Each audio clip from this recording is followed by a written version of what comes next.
Jon Jones is our greatest hope of fighting terrorism at the White House. I am not a Jon Jones fan. I've said it too many times. I know I've said it to the point where you think it sounds defensive. I've talked about it so much that you think I must be a Jon Jones fanboy. I get that. But I think it's very important when I'm talking about things like that to just lay the foundation so that you understand where this is coming from. This isn't coming from a biased fanboy. It's coming from a place of truth. And I will constantly remind you, that's why you're here. Because you are an MMA truther. And you want the truth, the whole truth, and nothing but the truth.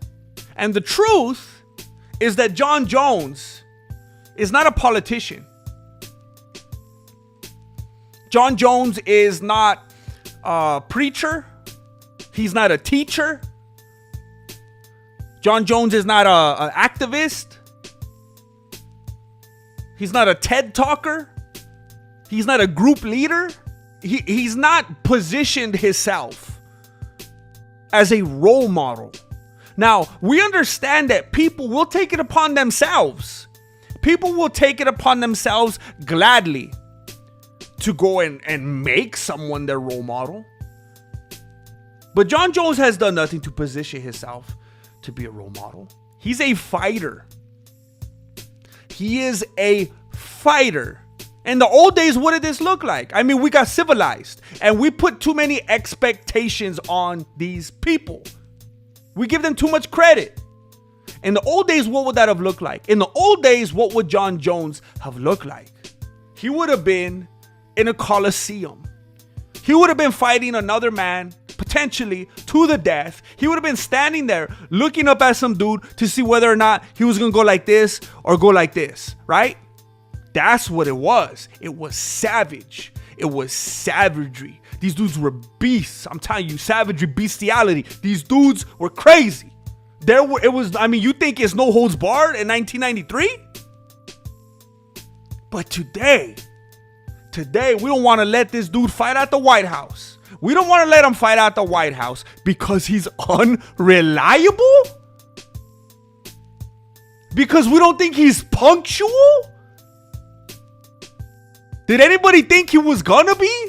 Fighters are animals. And that's how we like them. They're brutes. They're cavemen. They're psychopaths. I would have it no other way. Now, do I like Jon Jones? No. Do I even think he's the greatest of all time? No. I'm not a fan. But for Dana White to refuse to let him fight at the White House when we are on the cusp of potential terrorism. If Jon Jones doesn't go to the White House and fight Tom Aspinall, who's going to do it? Are they going to lure Brendan Schaub out of retirement? The dude just started his Patreon. I don't know how it's going. If it's not going well, oh, trust me, there's a prize. There were rumblings of it. Brian Callen started asking him, and Brendan told, you'd be surprised. He said, would you come out of retirement? You'd be surprised. Is it going to be Derek Lewis? You know what you can count on Derek Lewis's back acting up. That's what you could count on. It's an unbelievable narrative to keep Jon Jones out of this main event because you think he's unreliable. I don't expect my fighters to be the most punctual people. I mean, what are we talking about? Are we talking about merit badges? Are we talking about gold stars? We're expecting the wrong things from our fighters. And I'm bringing this up not because I can't stop thinking about Jon Jones. I'm bringing this up because Daniel Cormier, DC, he's the one that was talking about this. I just innocently went on the UFC news. What's going on today? You know what's going on? His greatest rival ever, DC, is saying, Dana, please let this dude fight at the White House. Now, there's people in this chat right now that do not like Jon Jones. That's like saying, I don't like diabetes. Oh, duh! You want me to print you a certificate? I don't expect you to like Jon Jones. He's an idiot. But for anybody in here to say, well, I don't like Jon Jones. I don't think he should fight at the White House. If anyone who you didn't like didn't fight, man, we would have some boring events. That's like the funnest part of it. When we don't like a dude and we get possibly the opportunity to see the dude get knocked out. We could root against them. We need heels. And my point in saying that was, if you're in this chat and you're anti-Jon Jones fighting at the White House because you don't like him, do you think Daniel Cormier likes him? DC himself is on his YouTube channel saying, Dana, please let this dude fight. It's at the White House, the 250th anniversary of the Declaration of Independence against the Brits.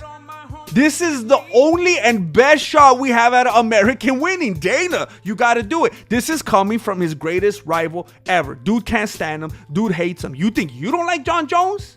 Try living vivaciously through DC. And Dana could be like, well, he fell through. He was unreliable. He didn't come through on this. DC's the one that was in the gym training. DC's the one that was preparing mentally, physically, doing everything, sacrificing his body, his time, everything, training camp, paying people to get ready for that fight. He's the one that feels it more than anybody when Jon Jones was having to back out willingly or not. And you guys want to be mad and say, look at what DC's doing. That's objectivity right there. That's humility. That right there, I got to hand it to him. That is DC being an MMA truther right there.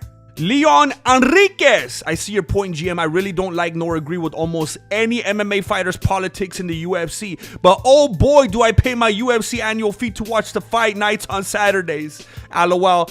Love Jon Jones. His fighting, not him. Leon, Leon, thank you.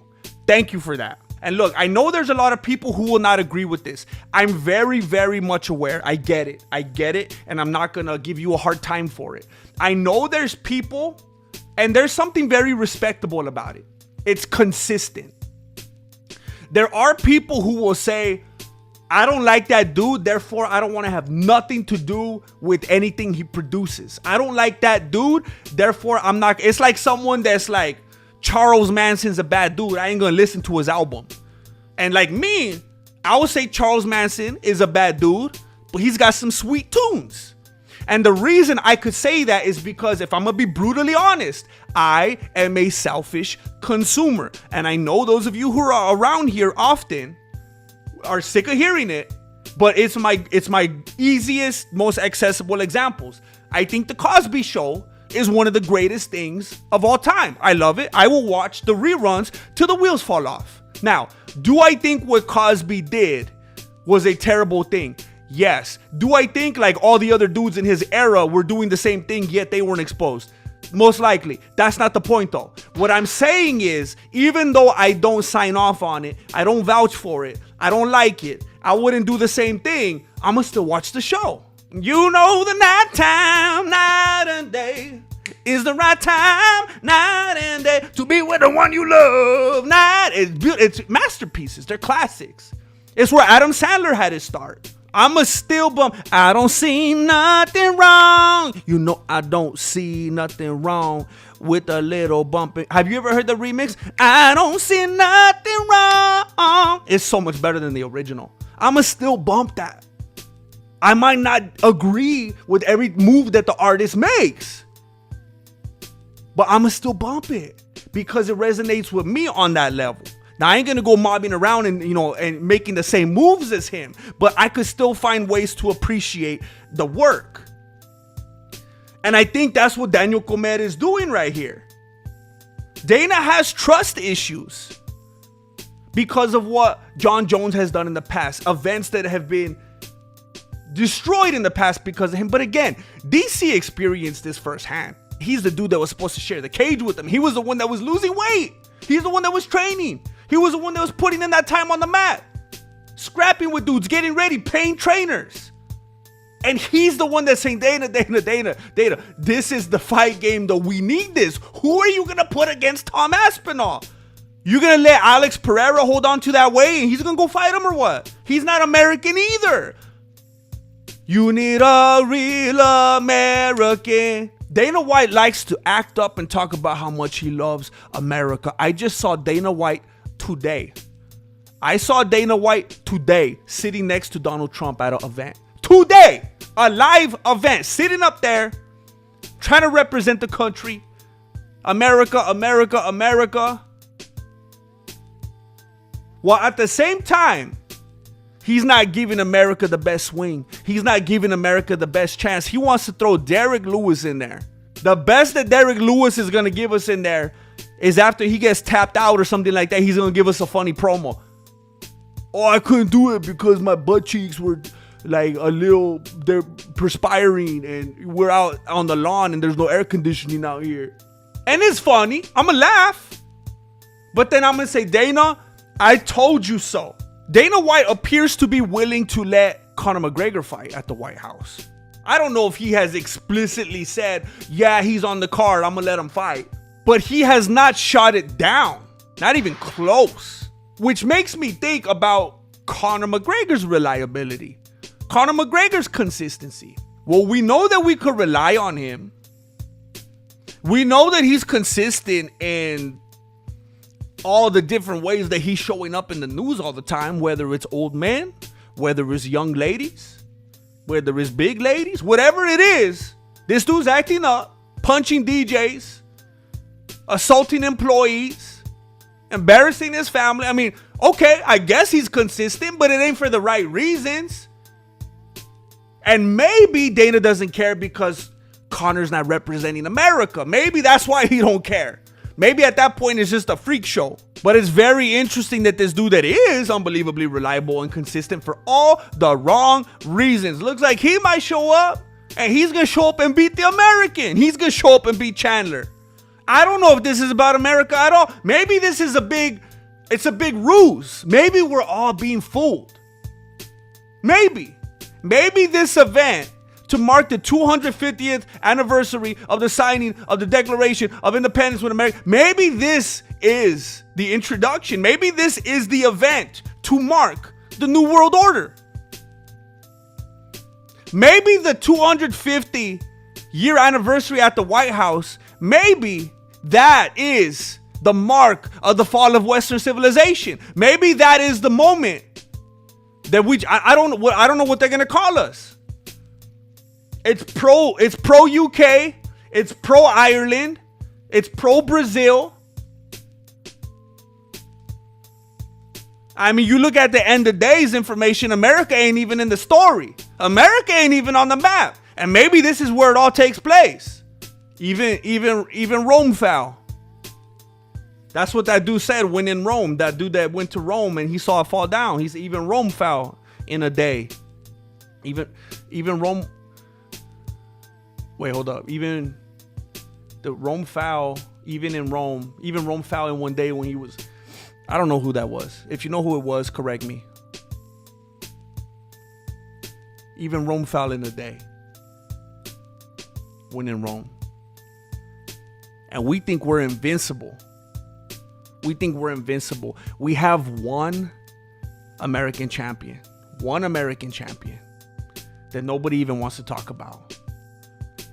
Whether because they feel like it's on the same level as talking about the WNBA, or they just want to sweep it under the rug because they don't want an American champion.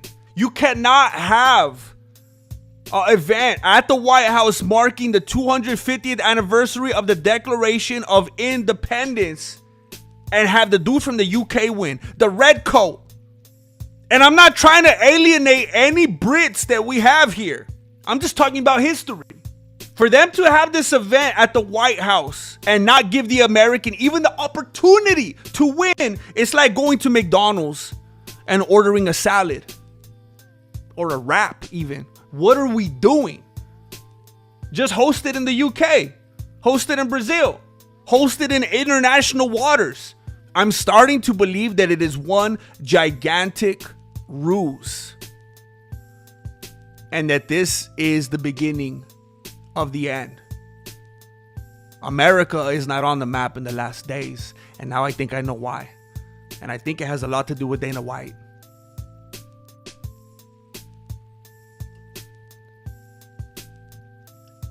Makes me sick to think about it. And so I'm gonna move on to my next subject.